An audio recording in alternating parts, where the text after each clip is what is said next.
Hello, RCrockin here. Today I'm going to be talking about historical battles. So this is a matchup on. That's not right. Forget the name of the map. I've already forgotten the name of the map. Tab on Morovenka. As you see, we have about 6 heavies, 2 mediums, and the rest are scout tanks. The Germans have, I'd say, 1, 2, 3, 4, 5, 6 mediums and 4 tank destroyers. Now here's the match starting up. See, I'm just waiting at the spawn and analyzing my situation. Noticing that some of the heavies are going north, so I'm probably going. Now, no one is going to J. As you notice, there's no one going to J9 as and H9 as the traditional areas for tanks. So I'm going over here, and basically what I'm trying to do is I'm trying to get a view on this area. My idea here is I'm going to provide support fire to the scout tank who is moving up. Now, historical battles are very ill-popular. I was lucky to get this matchup, and luckily this was recorded on the day after 9.1 came out for World of Tanks. This introduced new gun sounds, new engine sounds. You see, I'm trying to stay together with my teammates here. Now, seeing that we have more units, notice how our team is staying in the same area. Oh, and this is when I start to get the feeling that, well, we haven't seen any of the Germans yet, where are they? So I thought, and typed in the chat, let our team know they have to be in the woods, because there's no other reason they would be hiding. And then I started taking fire from the woods, so my hunch was right. Anyway. Now, the reason people don't play these is because a lot of people think they suck. Which isn't true at all. They're actually much better than you think. Than most people think. Historical battles. This is the Siege of Tobruk, if I haven't already said it. And so it's KV-1s versus German 76mm. I believe the Stug here, the Stug 3G, let me get that, let me change that.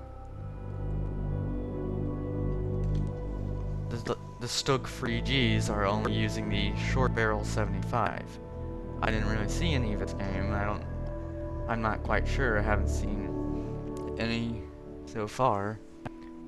Haven't gotten a good enough look at the gun yet.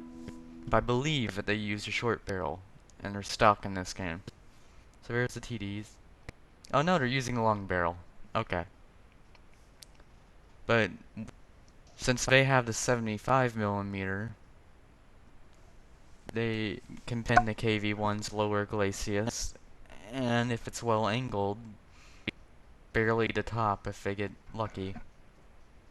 So here I am, I'm just keeping the gun firing, and there's a little ridge line across the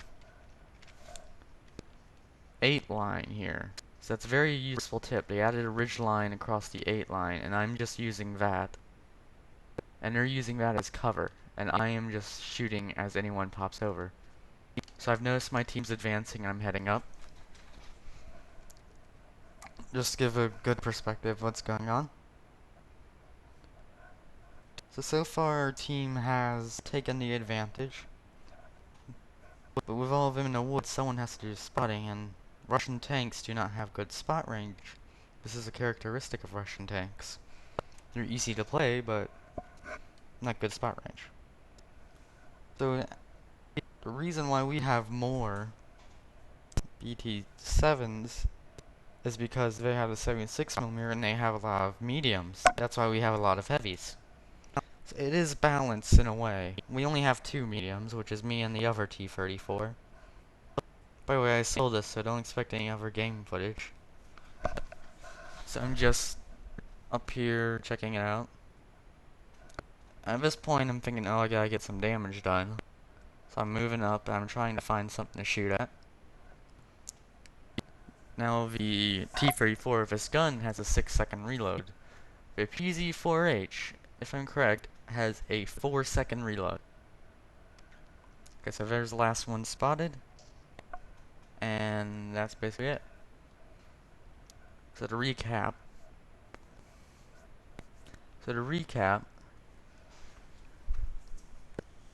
that is just a quick game on historical battles. I didn't bother recording. I recorded one other game. I'll be showing you that in the next recording. And just, I don't know how to pause the video. I'll figure out how to pause it. I haven't used WoT replays much, so I'm still figuring it out. But look at that cave one. He had 5 kills. But look how many kills the PZ-4H has had. Okay, if I Alright, so let's look at the way things turned out here. Now, as you noticed, look how many kills our team has gotten. Now, that KV-1 auxiliary has not killed this Panzer 4H yet. So but he got 5 kills. Now, our other 2 KV-1s, one got 3 kills and one got another kill. So, I don't know what the other KV-1... The other KV-1 here, I think, is capping. Anyway, so it just shows... They have the 76mm guns, but look at the pattern of the kills. So, basically, what that means is... They got a lot more sniper kills, but when we went head-on, we got more, you know, head-on fighting kills. And one of these guys is on 100%. He may have been just... That's probably the same guy who has 0 kills over there. So I've just paused the replay here to show you the kill counters now. The PZ-4H has a 76mm. In this historical game mode, it does at least. So, yes, the KV-1s may have a bit of power, but I believe what has happened is they were not shooting at the weak points of the KV-1s, and that is why they lost, because they just decided to sit around and do nothing. But they didn't do anything wrong. We just outplayed them, that was the thing. They sat in the forest, they waited for us to come, because they know that brawling, they couldn't win. But the thing is, our KV-1s over here got in there and started brawling. But they didn't. And their armor is weaker than the KV-1, so that means the KV-1 is almost always going to win a brawl against the tank that has less armor, if no one shoots at its weak points. And that is why we won, because they did not shoot the weak points of the KV-1s. So I'll go ahead and jump to the next game mode. So this is actually no. What am I saying? This proves that this is balanced. It's just about how the players play. It's about the teams. That's what it's all about. It's about your teamwork, your communication, and how you work. If we look at the chat bar briefly. Oh, I know I can't enter the chat bar, but if you looked at the chat bar any time during this battle, there was communication on the team. I told everyone that I noticed that they were camping the forest, and I announced it. And sure enough, our KV-1s got in there and did some damage in the forest. So I'll be cutting to the next replay, showing that another game mode that was on after the release, which was, or no, it's the same game mode, but it is a different map. The battle, no, this is a Siege of Tobruk. This, I think El Alamein? I don't know, it may not be El Alamein. But yeah, so I'm going to cut to there, and I'll see you there. Alright, hello, welcome back. So, this is a game, I believe is called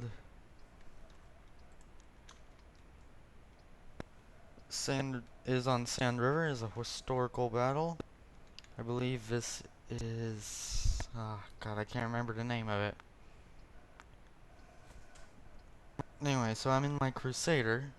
We're doing a battle of... I want to say, no, it's not Brian. It's the Siege of Tobruk. Yeah, this is the Siege of Tobruk. The other one is the Bryank's front. Don't know why I mixed it up. This is the Siege of Tobruk, so... As you can see, the enemy team has almost all PZ frees. And we have 4 Crusaders, 2 Matildas, and a Cruiser 2. The enemy team has 1 PZ Yogg 1. So it's fairly balanced. Now, the PZ free is the Germans' main anti-tank gun during the time. The PZ4 on this game mode does not have the gun that this one does. The PZ3 has a 57mm gun, or a 5.7 centimeter gun. The PZ Yagg 1, I believe, is a 50mm too. Alright, so I've spotted one of the PZ3s. I'm trying to get a, if you will, view on this guy. Now, I believe the Crusader gets a quarter-pounder Mark II gun on this map. The Crusader is one of my favorite tanks. Believe it or not, I've never driven a PZ3. And here I'm actually shooting at the upper glacis here. I don't know why. And...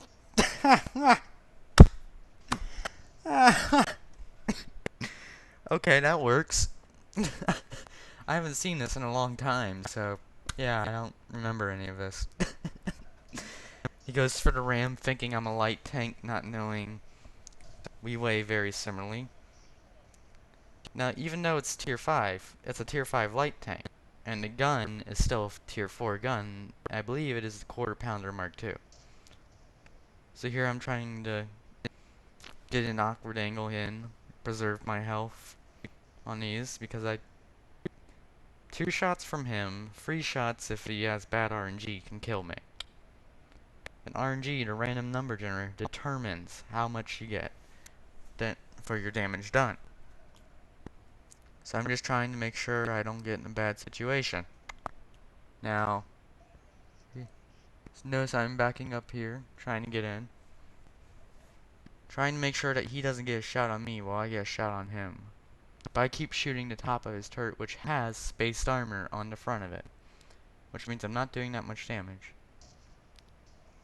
So there you go. He's already... and I'm dead.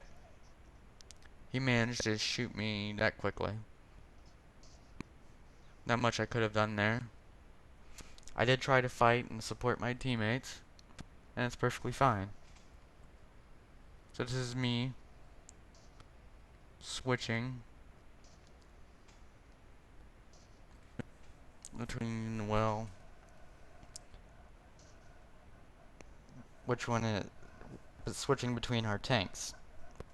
So far it's very even, fairly even.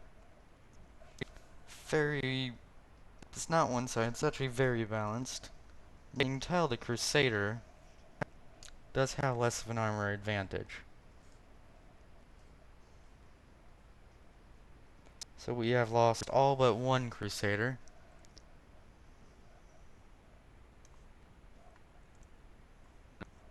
And I'm just watching this guy in a cap circle wondering what is he doing. Now this isn't a bad idea, but it's not a good idea. It's certainly a questionable thing to do, but in hindsight, it was probably a good idea seeing how things were about to go sour. So here he is providing support fire. I believe Delar in his Cruiser free is providing support fire on Drakov and the Crusader. Now we have 2 Matildas, but they're only halfway through there.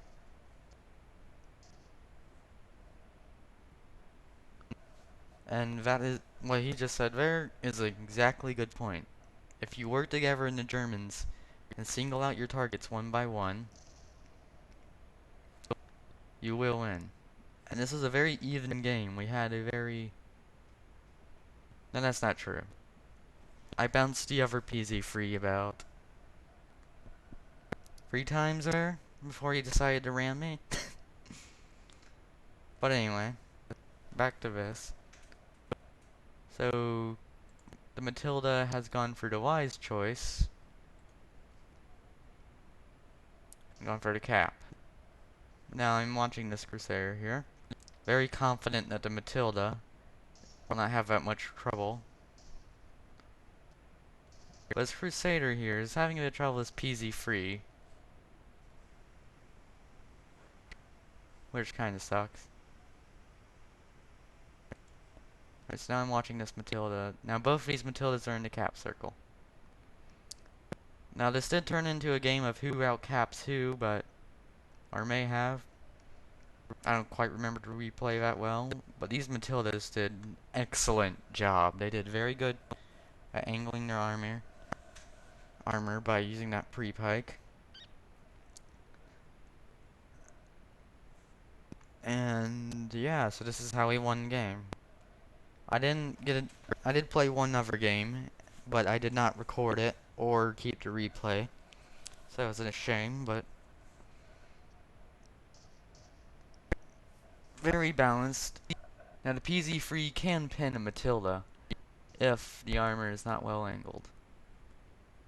So basically what I'd like to roll back on there is go back to home. Let's pause. So here I am in my Crusader. And I probably shouldn't have made a mistake of... And then that's when someone ran me. I probably shouldn't have made the mistake of, I would say...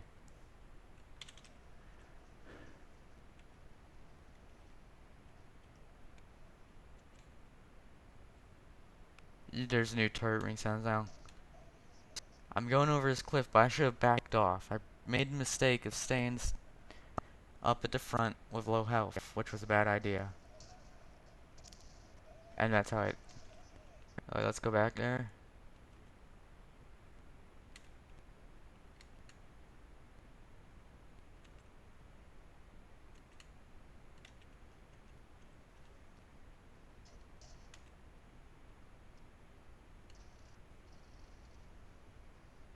So there I am.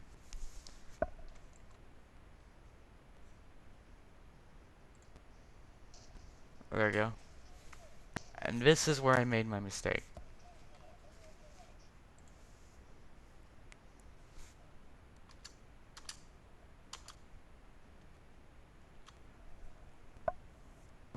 I probably shouldn't have been on that ridgeline. And I agree that it was a bad idea. I should have stayed back and supported my friends from the front line. But I made the mistake of staying up close and being too confident. And that is how I died that game. But we did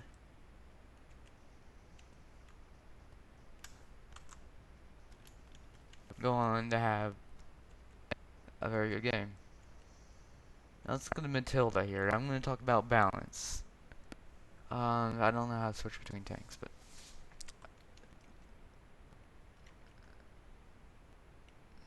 Alright. So here's...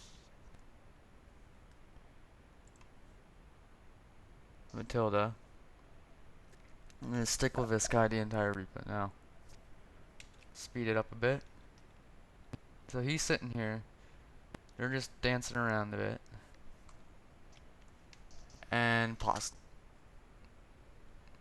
Okay, now pause. Back one scene.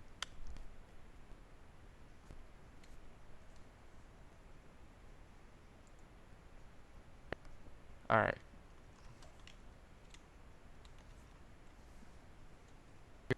So here the PZ freeze about to pop up. And I would say right about now, the PZ free should be heading over the ridge. Now pause. That PZ free, little known that the PZ free can pin that Matilda. So he fires a shot, and notice how he misses a shot. But luckily, our two Matildas were able to hold him down and use their rate of fire to put 2 shots into him every 2 seconds. And that's what won us the game. It was fair play on their part, but he missed. So that's all I gotta say about this. Now, historical battles is very... A lot of people think they're one-sided, but they really aren't. They're very, very based on player skill. And there's not a lot of skilled players in World of Tanks. But the tanks are the same. It's the same thing as a normal battle, and that's what people fail to realize. If you get a bad team, well, one team's gonna do badly. But in this case, we both got the same quality teams. So so just discussing that, for anyone who would like to leave a comment saying what they thought about the balance and replays, because I'd be very interested to see why people think that replays are not replays, these historical battles are unbalanced. So I'd be very interested to see why people think this, even though they were balanced in before, and why people don't play them anymore if they just... So leave a comment if you don't... You say, oh, I don't play them anymore because blah blah blah, or I don't have the tanks. Would you like... Maybe what if the devs did add, maybe you didn't have to have a tank to participate in the battle, instead of not having to have the modules. So I'd be really interested to find out more about this, and why people don't like to play historical battles a lot. And hopefully, maybe we can figure out something, you know? So please, leave a comment, like and subscribe, tell your friends, and I'd be interested to find out what you guys think of this. Okay, so I'm RCrockin, and thank you for watching.